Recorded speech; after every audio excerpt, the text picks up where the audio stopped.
episode 31. We got a special one here, a little bit of an ensemble cast. We're going to be talking all things Sebastian Strong and Kayaking the Keys for Hope 2025. Let's go ahead and introduce these all-stars. Ryan, let's start with you. Let's do name, what year, how many years you've done the paddle, and what you're most excited for, and then we'll go Diego and Oscar. All right. Hey, everyone. Ryan Chaffin. Second year doing the paddling, but I've known Diego for a while, so I've known about the event for probably 5 years. Most excited, I hope I don't steal anybody's answer, but definitely that last day when we get to paddle the last mile with the families who are very near and dear to our cause. I won't steal too much of Oscar's thunder there, but that's my answer. Nice. Awesome. Diego? Hi, everyone. My name is Diego Ramos. This will be my 5th year doing the trip, and I'm looking most forward to being unplugged from the world and just being out there in nature. Very cool. And Oscar? Oscar Ortiz. This is the 5th year we've done our own. I used to do it with another group, but their focus wasn't pediatric cancer. But this is, I guess what I'm looking most forward to is the camaraderie of the week. It's really an amazing, and to watch it evolve throughout the week, it's really a special experience. Yeah, no doubt. And obviously, Jake here, but this will be year 2 for me. So Ryan and I are in our same year. And I'm definitely feeling Oscar's answer. I'm excited to continue the relationships from last year and see some of the friends that I got to make and that we got to make. Oscar, do you mind just giving us a little bit of a lowdown about what this organization is and the cause, and we'll go from there? Yep, Jake. Sebastian Strong was founded a little over 8.5 years ago, shortly after losing my son Sebastian, was one of Diego's best friends in high school. Sebastian was just 16 years old. He was diagnosed with a rare form of cancer called embryonal rhabdomyosarcoma. There's only 300 cases of it approximately every year in the U.S. So really poor treatment options, over 40 years old. And after a really difficult 14 months, we lost him in December of 16. So I, as a father, you feel helpless when you're going through that experience.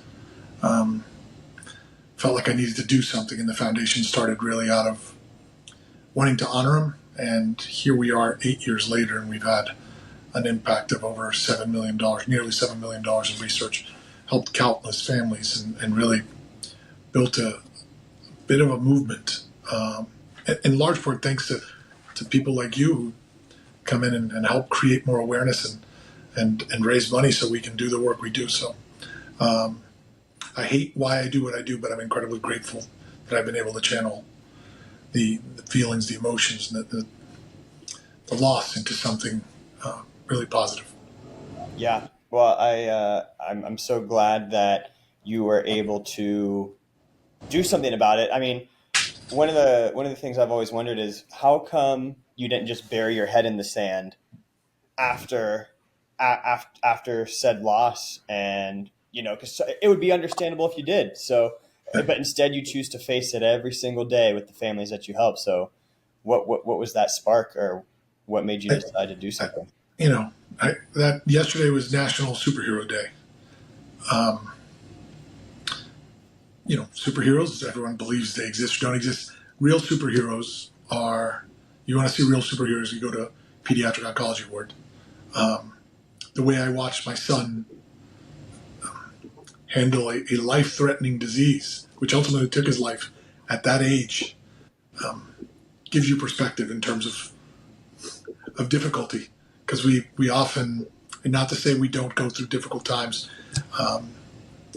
but when you've got that as a backdrop, I felt like as much as it hurts, I wasn't going to forget him. So for me, and this is not a judgment, everybody has to deal with grief their own way.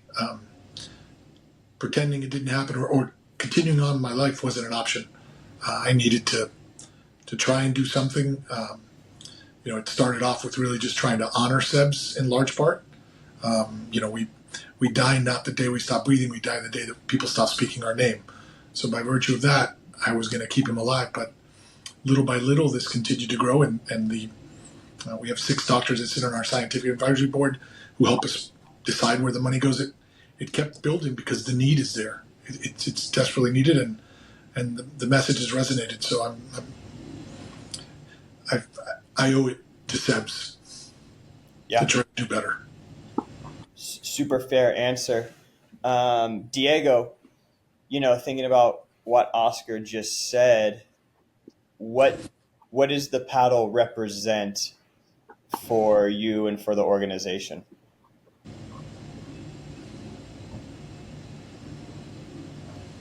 I think every time my paddle touches the water, I'm reminded of just all the different routes one's life can go in. Each paddle, you're hitting every time you hit the paddle, every time your paddle touches the water, the world will never be in that one moment ever again. And so that's kind of indicative of every stroke we take is kind of a new path that one could walk down life. And so while we're out there, you're thinking about your life, you're thinking about your family's life, you're thinking about the lives of those that you've lost, that have gone before you, those that you've lost and what they've missed out on. I think the paddle is a perfect perfect representation of, there's so much that life has to offer, and these kids don't really get to experience that. Even if they do survive, their life is, kind of it's a difficult situation to overcome, whether you survive or not. And so I think that's motivation. It's an opportunity for us to be out there and be reminded of that, and then take that back to our real lives when we get out of the water. Because when we finish on day 5, our muscles, our aches, our pains go away. But that's not the case for these children, and that's what we're chasing. So the paddle for me is a multitude of things, but ultimately it's a reminder that life has so much to offer, and these kids don't get the opportunity that we, at least us 4 and so many others, get to do. Yeah, well said. Ryan, last year you and I got to do our first paddle from Key Largo to Key West, 110 miles, 5 days. What preconceived notions did you have about the paddle beforehand, and then what did you take away after that surprised you? Yeah, I think 2 things. I think 1, I thought it was going to be a physically demanding journey.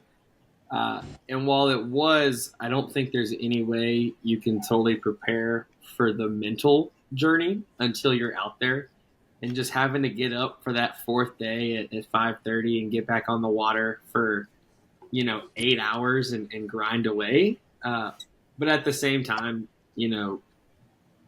remembering now, like in hindsight, that's a privilege and a blessing that I'm able to do that. It's not just a boys' trip. It's really difficult, but the fact that we get to go paddle and go out there and kind of, in some ways, be the face of this cause is only because we're blessed to be healthy enough to do that, and not everyone is. And so, as much physical pain as you can be in, there's that mental motivation that really just keeps you going.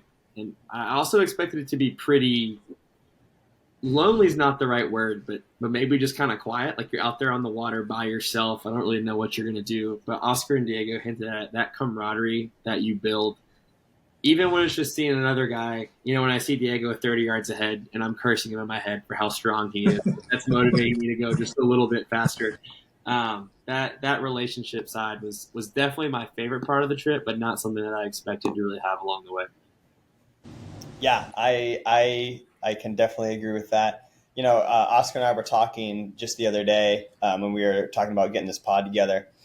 And one of the things that sort of caught me off guard was, like some of the destinations that we're looking at, 3-5 miles away, kind of have that sort of mirage quality to them, where you're looking at it and it doesn't seem to be getting any closer. And then it finally does. And then you get there, and then you're looking at the next marker, and there is some satisfaction from getting there, and then there's a little bit of a defeat that comes from seeing that next marker. But then you kind of fall into what Diego was talking about, a little bit of reflection, thinking about the people in your life, thinking about life in general. And that's sort of the process that I was sort of experiencing. And then we get to the last day, and it was briefly mentioned earlier, but on the last day, we got to take some of the parents of kids who have been affected, and then the last mile, we got to lead. How many people was it, Oscar? 30? It was 20 some odd people. Yeah, because it was 9 or 10 families and a couple of siblings snuck in. So Right, yeah, right. And so you've been, doing this 100+ mile journey, and then the last mile, it's almost like the best part of a song where it's been building the whole time, and then you sort of hit this crescendo, and then you land, and there's a party, but the song sort of ends, and it fades, and just when it got to the best part where you're with these lovely people, these beautiful kids and their amazing families, and they really are superheroes, and they at this party get to forget about all that though and just have a great time, and I really didn't expect to miss it as soon as it ended. Obviously, I was glad to be able to recover and let my blisters heal, but immediately was kind of like, oh dang, I've been so focused on where I'm going, and then we got there and it's over. And so the blues are real, and this year you'll know, because it always used to happen to me. Not after the first year, when we make that last turn into Kayaking, right? It's that last turn, right? We're going to go see him. Like that's like the similar analogies. Your roller coaster, you're coming to the end, or the ride where you're at Disney World, and you're like, oh, it's over. We know the ride is coming to an end, despite the pain, despite just. I look at it a little differently now through time. I know it's there and you miss, but I start to reflect on, wow, how grateful am I that I was able to do this again. And in your case, having two people who, it's one of the more humbling things along this journey is people who didn't know my son, didn't know my family. This is a significant undertaking. Aside from the physical, we've talked about physical, mental, you guys are taking a week off of your life. Because there is no, I always tell people, can you take a call? No, you really are shut down. You guys are raising money. You guys are making a significant investment in this. It's incredibly humbling, and to watch when people come to the end. The first time I did this, one of my board members said, because I was talking about it after incessantly, like a little kid just talking about how awesome it was. He said, you sound like you're one of these CEOs that went in one of these Arizona sweat tents and with a shaman, and they except for you didn't pay $50,000 to do it or whatever, but you had this experience because you came back enlightened, because you do test your body in a way that you're like, wow, I am capable of more. And obviously we have good motivators and knowing that we've got to get to those kids at the end, but it really is I encourage people to do it just for themselves, aside from the good that we do. I come out of it every year just renewed, to like, all right, let's go. What's next? Yeah, definitely. And Diego, you mentioned something last year. I think it was after we had finished, or maybe it was on the pod that we did last year beforehand. But you had talked about how water sort of has like a healing effect, and I feel like spending as many days as we do on the water, to Oscar's point, when you come back, there's a little bit of a transformation. There's a little bit of a change that you undergo. Oscar, this is a year-round mission, 24/7, 365.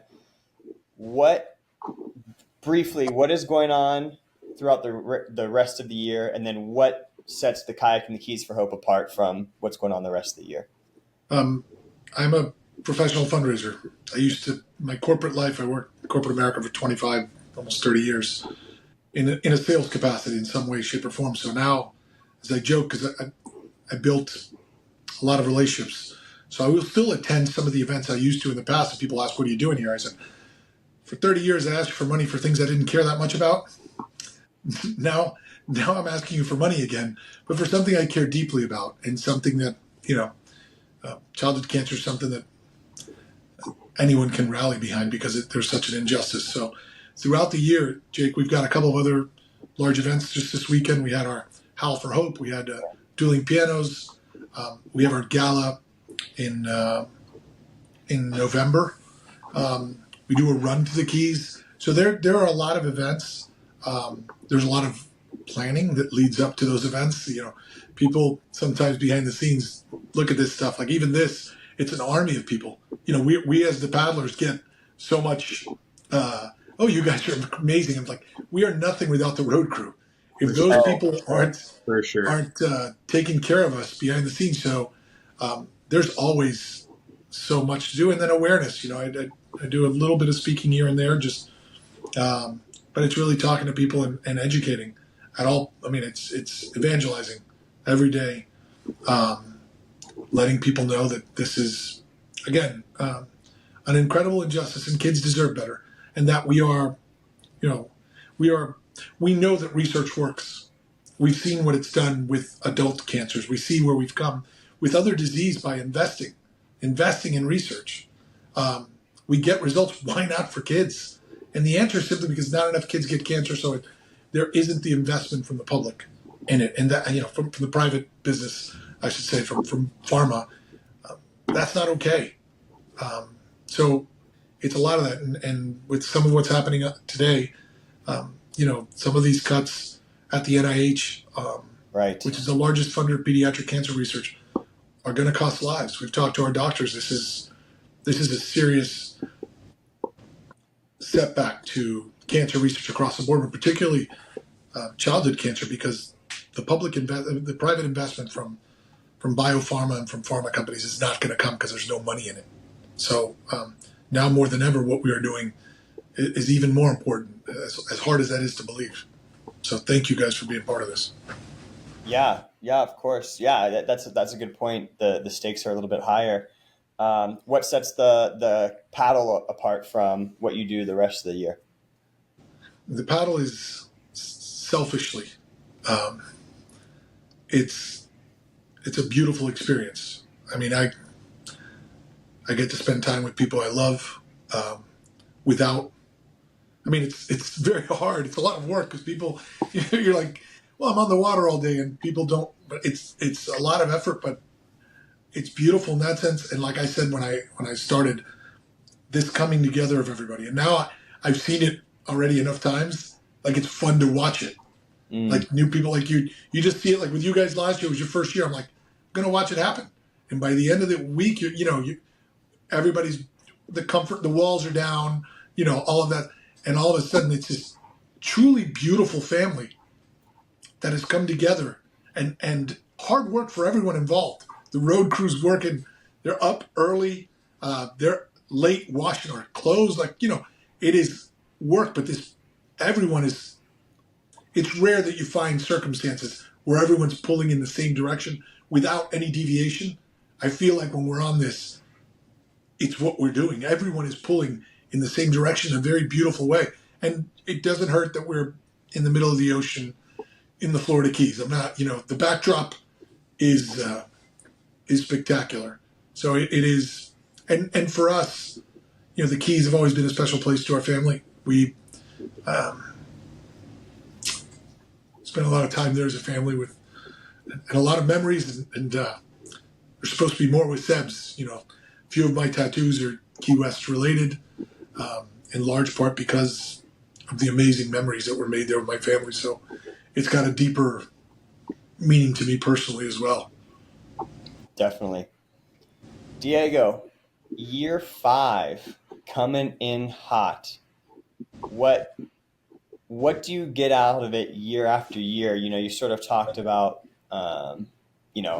what it's like to be on the water a little bit, but do you set a goal every year, or how are you going to approach it this year versus the previous years?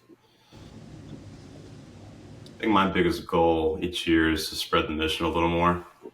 So having a few extra conversations, tapping into a part of my network that I haven't had communication with before about the trip. This trip is bigger than anything you'll be a part of. I mean, I'll say it's important to be a part of something bigger than yourself. And every day in normal life, you're going to work, you're trying to develop your personal brand, you're doing your thing, setting your goals and trying to meet them. Um, that's all you. That's all selfish. It's good things. It's good for you to build your life, and that's what we're here for. But you kind of get lost. You get lost in the struggle. You get lost in the grind. And this is just an opportunity to still grind and still be struggling and still be working really hard, but to be doing it for something bigger than yourself and not for yourself at all. So that's what I look forward to each year, to kind of step away from real world where life is telling you to keep going and to be better, and stepping into a situation where, giving it your best and asking others to come alongside you is all you can really do. And so I'm grateful for guys like you, Jake, guys like you, Ryan, for hearing the call, hearing the mission, and answering the call right away and being a part of this, even though you never knew Sebs, you didn't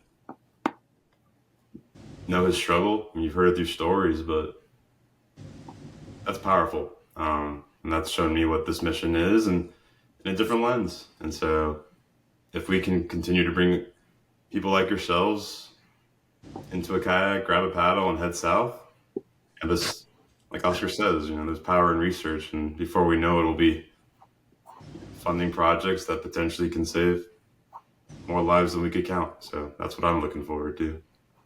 Awesome. Yeah, well said. Ryan, how did you get roped into this initially? Tell us about that. To be honest, Jake, I'm not even totally sure. I found myself on the water. I was Diego's roommate in college for about 4 years, and so he would always tell me about the event. The extent of kind of what I knew at first was that Diego was involved, with a cancer research fundraiser. I wasn't really aware of his relationship with Sebs, or just how much it truly meant to him. As Diego told me more about it, I actually found out that Sebs and I had the same birthday. Correct. I believe to the day. And that was just a little bit of a, like that's a little too much of a coincidence. This is interesting. And he would always be like, you need to get out and paddle, get out there in the water with this. It's like, whatever. Like, there's no way I can do that. And eventually, he kind of kept not pushing, but just bringing it to my attention. And I said, like, yeah, why wouldn't I? And I think, if I'm honest, part of the reason I was out there the first year was to support the cause, but also to just support Diego and being his friend and seeing that he lost his close friend. And then as I was out there, kind of this transformation of like, holy cow, the work that we're doing out here is super important. I'm married. I've been married for like 2 or 3 years. I don't have any kids yet, but hopefully at some point I will. I'm sure Diego might have a kid of his own one day. Jake, I know you got young kids. Like, the people in my life could very well be affected by pediatric cancer. And, I don't want to be reactive to that. Like, if there's anything that I can do now to help bring awareness or to bring hope or to bring research, I want to do that. I was actually talking with my wife tonight, who's a speech therapist and is on the road crew with the team. And she was saying that so many kids now, they come in and they have these, previously just really harmful and sad diagnoses, and they're able to get treatment. Like, they walk into the clinic, they know what's going to happen, they know there's options available for them, and they know that they're going to get better, even if it's going to take some hard work. And that doesn't really exist for people battling with pediatric cancer. And so, to kind of get ahead of your question, I think that's why I keep paddling. Is I want to move the mission forward. I fully believe that the work we're doing, that when we're fundraising and we're doing the things, that dollar you give could be the dollar that like finds the cure. Like Oscar mentioned, the research works, and even just seeing through Sebastian Strong some of the research they've already done, I'm fully bought in, and so I'm excited to get back out there. It's hard work. Kayaking, being on the water, fundraising, all this stuff is not my first instinct, but it's great, and I'm blessed to be a part of it. Wow, that was a great answer. Well said. Yeah. So speaking on what Ryan just said, what Oscar, if any, progress has been made, whether due to stuff that Sebastian Strong has contributed or at It's large? we. It's we. That's an accurate statement. It's a we. It's everybody who supports it. We've funded, as I said, we've had an impact of nearly $7 million in research with about 14 or 15 different projects. Childhood cancer is incredibly complex, and we as a society, this is one of the challenges. Is we've moved to this silver bullet mentality. Everyone wants a silver bullet. The reality is cancer, not just childhood cancer, but childhood cancer is more difficult to study because the numbers are lower, is unique to each person. You can have two people that are diagnosed with the same cancer, same staging, same treatment protocols, and you have two very different outcomes. And the reason being is because we are unique. I always bring up COVID as the example because cancer is sometimes harder for people to understand, but we all knew somebody during COVID or knew of someone who looked otherwise healthy. And I know someone, a classmate of mine, who passed away, who was a cardiologist. And then we also know the person who seemed to have all of the risk factors, smoked, overweight, eats poorly, and they were asymptomatic. The reason is because we're all unique. I think that's one of the things that we're learning more and more about cancer. We've funded a couple of projects that I find incredibly interesting. One is for a statistician that is gathering data that exists, but one of the other challenges with the low incidence, or I guess the low incidence of childhood cancer, is gathering relevant data so it can be studied. So you'll have, when Sebs was diagnosed, it was Sloan Kettering was the place, I think on their website, they're saying we do 15 to 20 cases a year, and they're the experts. So this statistician is gathering existing data, harmonizing, normalizing it, and putting it into a database. So there was 2,100 records that were put together. That now that's a little more sizable, and that's going to, when you combine that with some of the AI technology that's existing out there, the kind of analysis that can be done that no human could do, because first off, they didn't have access to it, and secondarily to find fact patterns. So I'm encouraged by that end. We funded a brain tumor project that uses focused ultrasound, the same technology that breaks up kidney stones, to disrupt the blood-brain barrier to get agents to the brain. Because one of the good things the blood-brain barrier does is block stuff from getting there. Brain tumors are particularly challenging because you can only resect so much. Radiation also comes with significant side effects because sometimes it affects motor skills, depends where and so the chemotherapy sometimes has to be even heavier because such a limited amount gets through the blood-brain barrier. So the idea is, I'll use one of the primary investigators' names. He says, look, we make it dance for a moment so we can get these agents through. That's incredibly promising. So there are steps in the right direction. It's understanding better what cancer is. And at each one of these, what I believe this in my heart, and there's nothing that I wouldn't have given not to hear the words that we're out of options. Like, if someone would have told me, wait, there's something, that's what we do. Don't get me wrong. I'm greedy. I want an ultimate life being saved. That was my stated goal. Day one, I want to be part of saving. I want us to be part of saving a child's life so that a family doesn't have to endure what mine does still. So we continue to make progress. And within that, some of the things we've done is, because this is me bitching a little, it is, people will get more excited about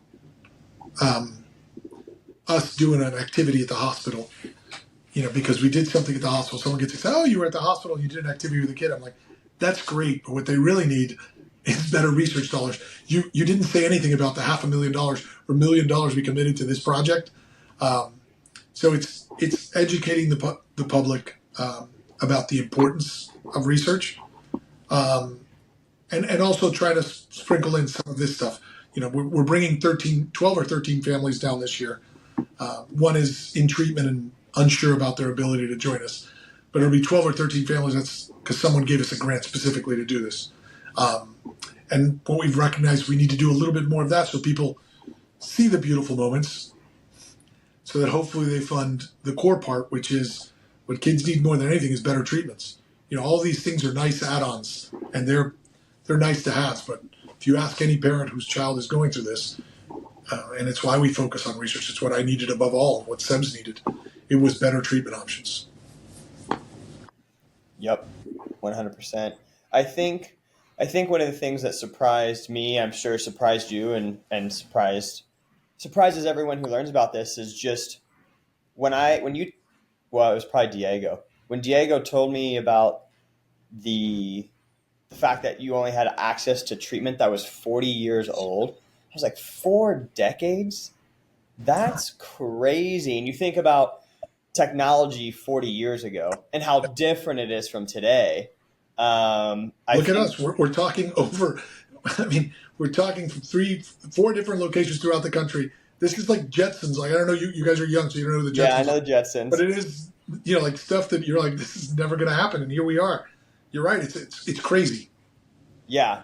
So I feel like just even, it's not a fun fact, but specific facts like that can be super illuminating. Someone catches a soundbite like that, and they're like, "Wait, 40 years," and it takes them a second to think about that. And that's definitely one of the things that I was thinking about when Diego brought this up as an option, and even while I was paddling last year, it was like 40 years. Come on. Yeah. It's gotta be better than that. We should be better than that. Yeah, for sure. It's almost a little bit embarrassing collectively. Yeah. From a humanity standpoint. Diego, we've talked a lot about community so far. What sort of is going on behind the scenes while we're on the water? Because honestly,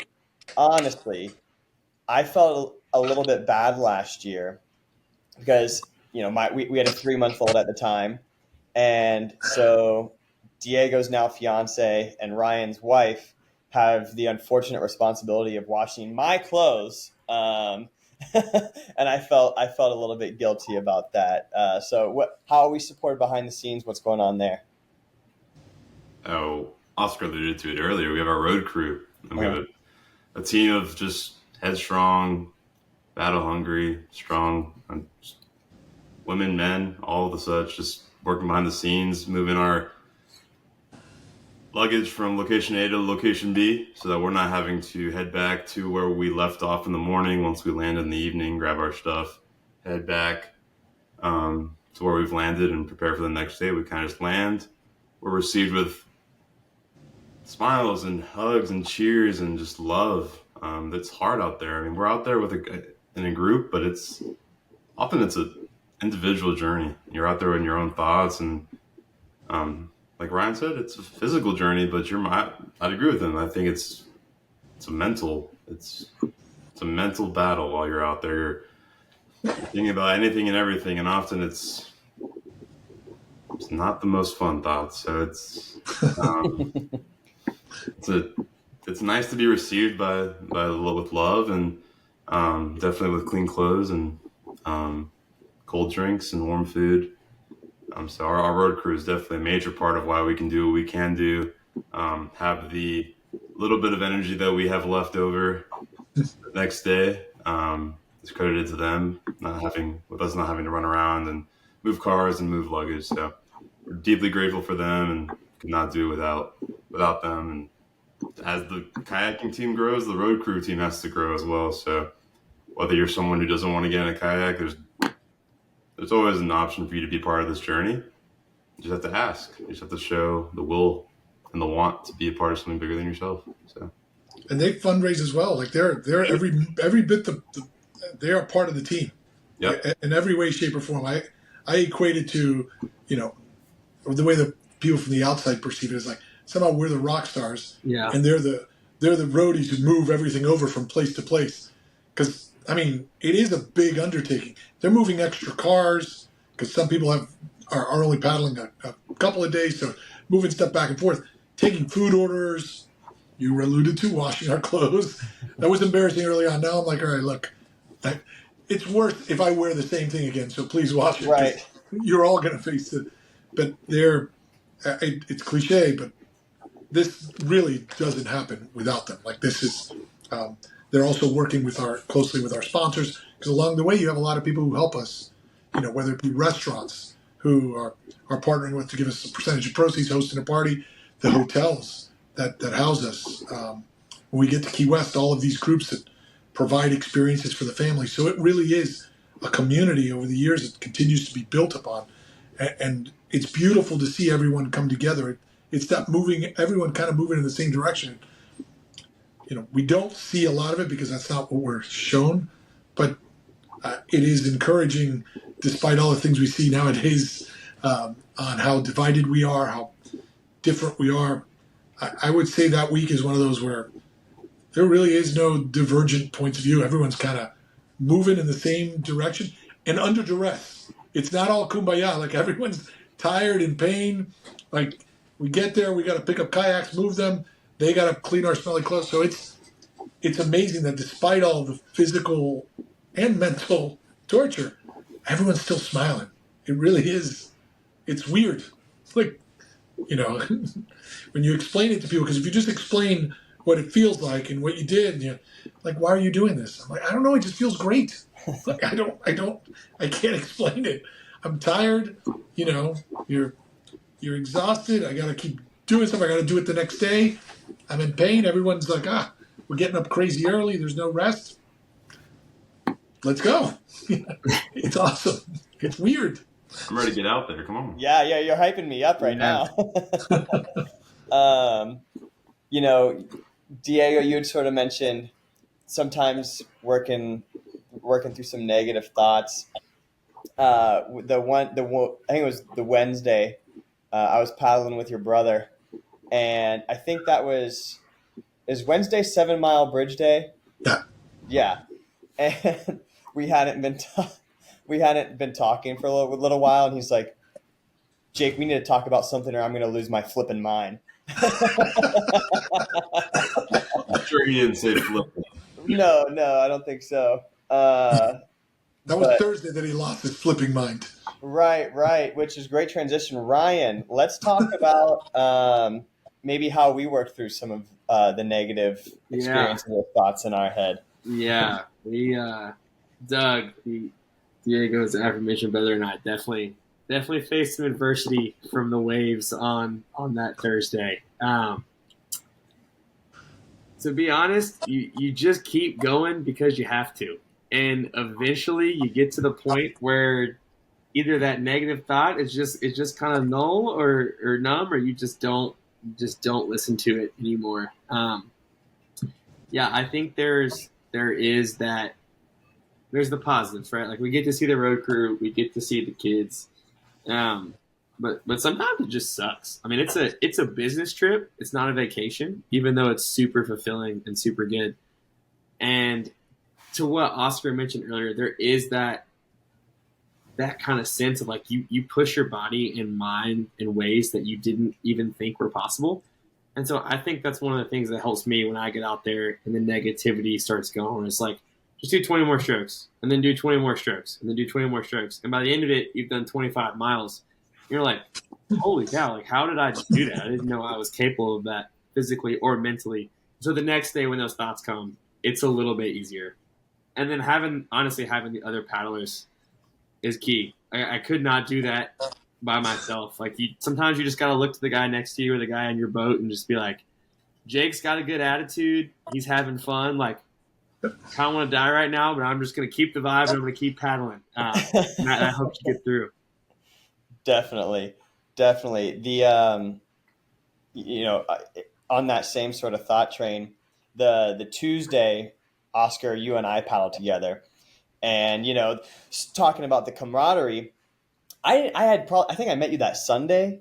We met Sunday, so I don't know Oscar super well at this point, and I had also had my hat blown off. This hat, like maybe 10 minutes into the paddle, and Oscar and I had to spend about 20 minutes recovering the hat, and I couldn't get the back of my seat adjusted right, so my back probably hurt the most on that day.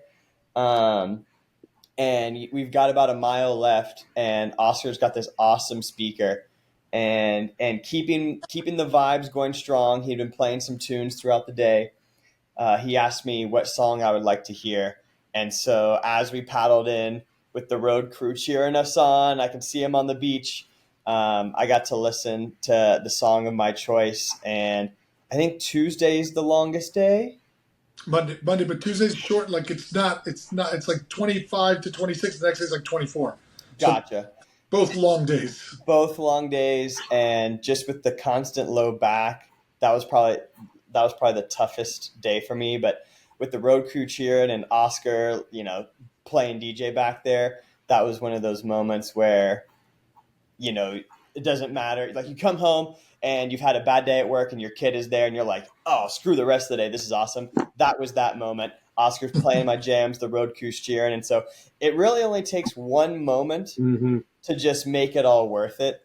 And at the end of the day, when I was reflecting back, I got to think about, take a step back, think about what we're doing, think about the cause. And also I got to get to know Oscar over the course of 8-10 hours, however long. Yeah, it's intimate. We're 5-6 feet apart from one another the entire time, and there's no getting away. Like we're right. Yeah, there's no escape, but that's good. No, exactly. It's super positive, and also I think, speaking to what Oscar was talking about, we're all here for one reason, and so I actually don't have to know that much about Oscar or Diego or Ryan, because I know they all chose to be here. They're making the very similar sacrifices, and we're all here for one single mission. And it's a solid and admirable mission to be on. And, it makes it a lot easier to get along with everybody because they're all here for the right reasons. And it ends up being, just a super, super positive experience. What's our fundraising goal this year, Oscar, compared to last year? Last year we hit 270. This year the goal is 300 because always gotta go up. It's the nature of the beast. So yeah, we've upped the goal to 300. We have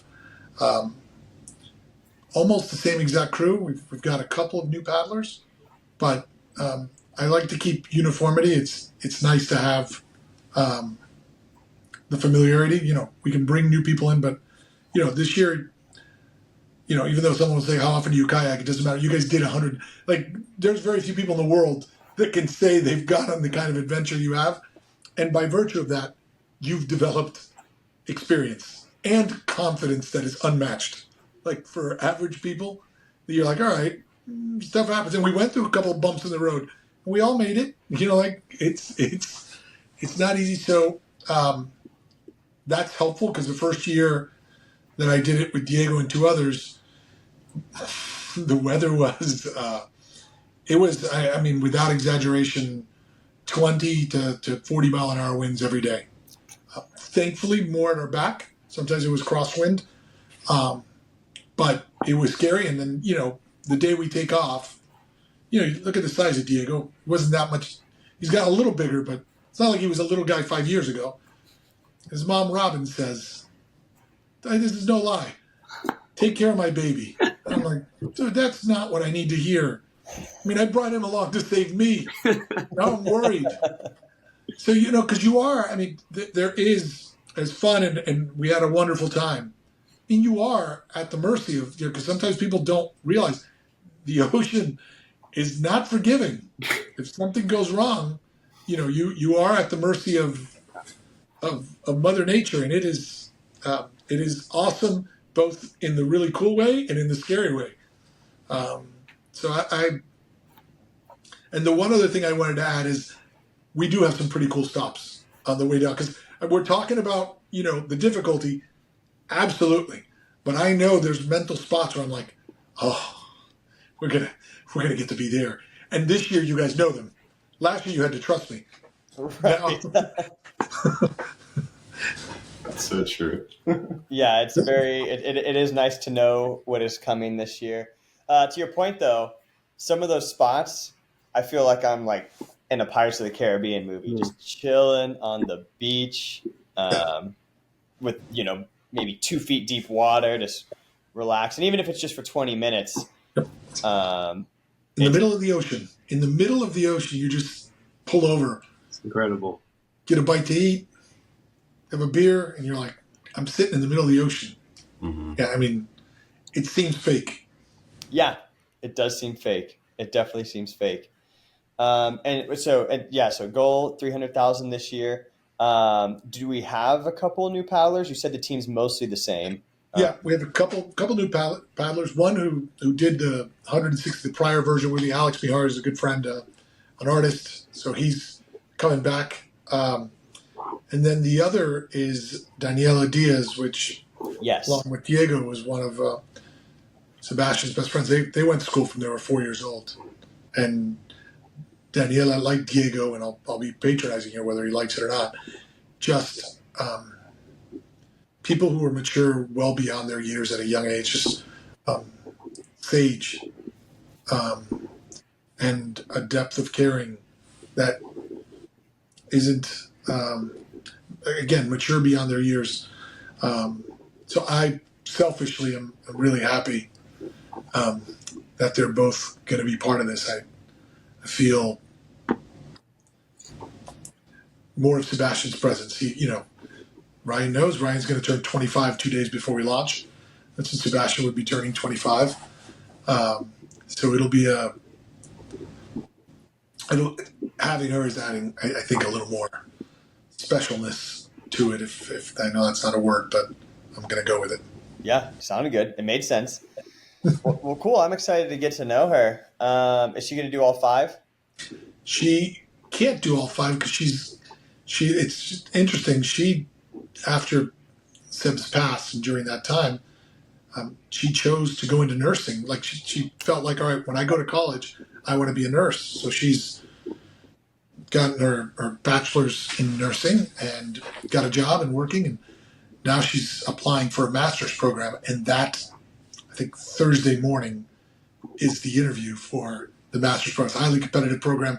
So she's like, I'm so sorry, I can't. I'm like, this is don't skip that. Make sure you go.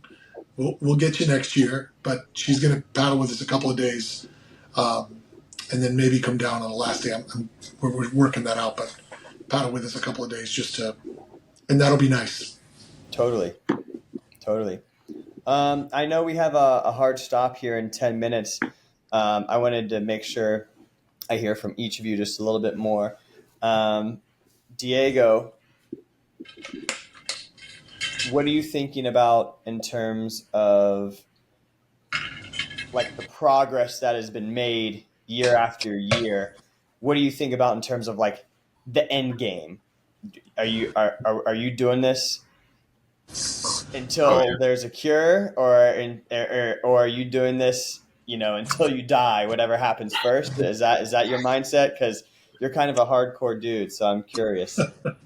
Well, my plan is to do it till I can no longer do it anymore. And even when I physically can't, I'm going to find someone younger to drag me 110 miles. Nice. But Why do you think you guys are on this? This has been my plan all along. What are you doing now, Diego? yeah, if I'm going to do it, someone's going to do it for me. That's all I'm saying. There you go. But like to Oscar's point, each cancer case is unique. So even if we do find one cure, there's going to be more cures to be found. So as the illness mutates and changes form, we also need to adapt and stay hungry to find the next cure. So once we are no longer here, the foundation will be. Sebastian Strong is living and thriving without its inspiration, right? So the foundation continues because the story was strong and the mission was just as impactful. So I guess we're the beginning wave, but there's a lot of waves in the ocean. So. Well said. You I've watched the recap video from 2024 a bunch of times now, because I'm sending it to folks, and also sometimes it's just fun to watch. Mm-hmm. Quick 2.5, 240. I think in that you mentioned the call, and it's something that you refer to a lot. What is that call that people are answering, and what does it mean to you when they do? Yeah. And now that when you hear about Sebastian Strong, when you hear about why we do what we do, that's your opportunity to join or to not. If you learn about, the 4% of national funding goes to childhood cancer prevent or research, and evidently lately it seems to be falling. But that is, once you hear that information, you have an opportunity to say, okay, wow, that's so insane. That's so shocking to me. How can that be the case? Why do our kids face such terrible odds? And now you can choose to be a part of the change or the seeking out of change, or to sit back and wait for the next shocking statistic to hit you in the face, right? So, you know, I'm not going to sit here and say cancer research is the only thing that someone can devote their time to. There's plenty of other terrible things in this world that deserve the attention just as much as pediatric cancer does. But so you can choose to join. You can also choose to do something else. But I think answering the call is whatever it means to you, right? So if you're not kayaking, if you're not being a part of this, I'd encourage you to be a part of something bigger than yourself. And for me, this is something that I deeply care about. I mean, I come back from the week, and for the next 51 weeks of the year, I'm probably borderline depressed because I'm not out there doing something that means a lot to me, being with the people I love. And so answering the call is going to look different for each of us. But when you hear something so shocking, how can you not do something? And it doesn't need to be getting in a kayak. It can be, hey, listen to the stat I heard the other day. Like, and just having that conversation with somebody, that's enough. That's more than enough to get a ball rolling, to get someone's fire lit. I mean, I don't think Ryan would be here, or Jay, I don't know if you'd be here if we didn't have conversations. I mean, Sure. I wouldn't be here if Oscar didn't pull me in, right? I mean, I think there's opportunities for you to answer a call, and there's opportunities for you to be the one dialing the ringtone, getting someone else involved. And so it's a pretty cool call to answer, and I would encourage anybody to just, take a step in faith and see what's out there for you, because it's pretty incredible. Very, very, very well said. Ryan, what are your personal goals this year for the paddle? Make me follow Diego there, Jake. I'm sorry. I didn't know it was going to be that good of an answer. I think one is to finish, which I know that I will, but is always part of that goal of just, going through that grind and doing it well. But I think bigger and more importantly is trying to bring people in more.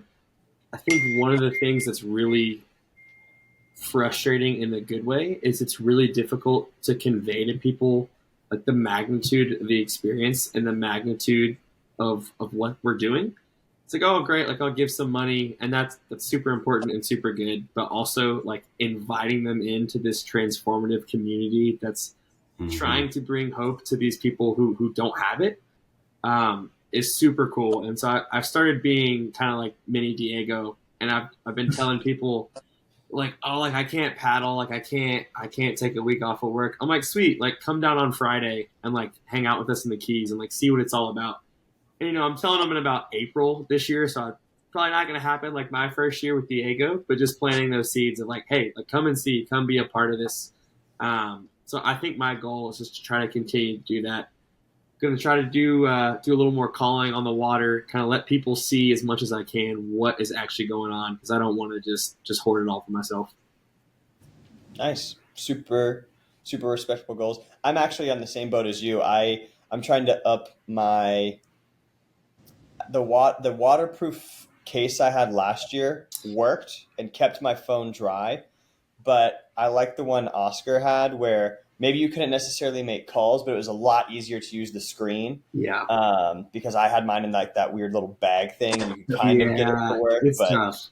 yeah. So I think I'm going to switch up the gear a little bit, and that way I can have a little bit easier access to the phone. Guys, it's about 9:07. I know we're going to do a hard stop at 9:10. Any closing statements we want to make before we say sayonara? I wanted to say thank you, Jake, for hosting this. But to piggyback on what Diego and Ryan were just saying is we all can take action in life, because so often we look at bigger challenges and we shy away not because even we don't care sometimes, just we feel helpless. And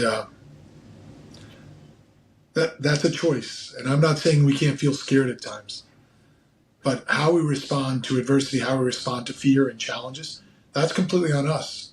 And taking action, I would argue, aside from being the right thing to do, feels good. When you take charge to influence what happens. And again, you guys doing this is a perfect example of that. There's, particularly in today's social media world, hearts and, little heart or prayer emoji, they're not bad. I'm not angry at you. But let's do a little more. Repost something and say, I can't believe this. Share one of your testimonials when you reach out to somebody and say, look, my buddy's out doing this. Because I get it. Not everybody can help financially. Everybody's in a different circumstance. But you can share. And to Diego's point earlier, and I say it to people all the time, now that I've shared this with you, you can't unknow. You can choose not to act, but you cannot know. I was ignorant to all this prior to my son being sick. I didn't have an idea that things were as dire as they were. Once I knew, then I had a choice. And I think that to me is one of my messages every day to somebody. Now, do something. And it could be another worthwhile cause. Obviously I'm biased towards helping kids with cancer, but there are plenty of worthwhile causes out there. Do something. Don't pretend to do something. Act. And I find it empowering for myself, and I see it in others, and I'm incredibly grateful. So when I do selfish, because I see this and it brings me incredible joy to see people from all walks of life come in, and in this case, you guys are going all in. It's not just sharing a post, but I think we all helping others. If when you figure that out, it feels so good to help other people. Like I argue that it's selfish, because you get a bonus, of wow, and particularly those that need it. So what you do here matters. So thank you guys. For sure. Well, gentlemen, I appreciate you all for getting on here. I look forward to seeing you all in person in less than 2 weeks. I mean, pretty much. Yeah. We will be in Grassy Key 2 weeks from now. Yeah, 2 weeks from now. Well, there you go. At 9 p.m. Will we? With two of our two biggest days behind us, yes. Beautiful. It's all downhill from there. Well, everyone, that's your call to action. You know the cause. Help us out. We really appreciate it. We're going to say goodbye to these guys online, but that's a wrap for number 31. Appreciate you. What's up, everybody? It's Jake here, Fowler and Friends. Thank you so much for supporting the channel. It really means a lot to me and all of us over here at Fowler and Friends. So if you could please like, subscribe, comment, do all of that, but definitely subscribe, share the videos with your friends, and keep on supporting the channel. Thank you so much. We'll catch you on the next one. Later.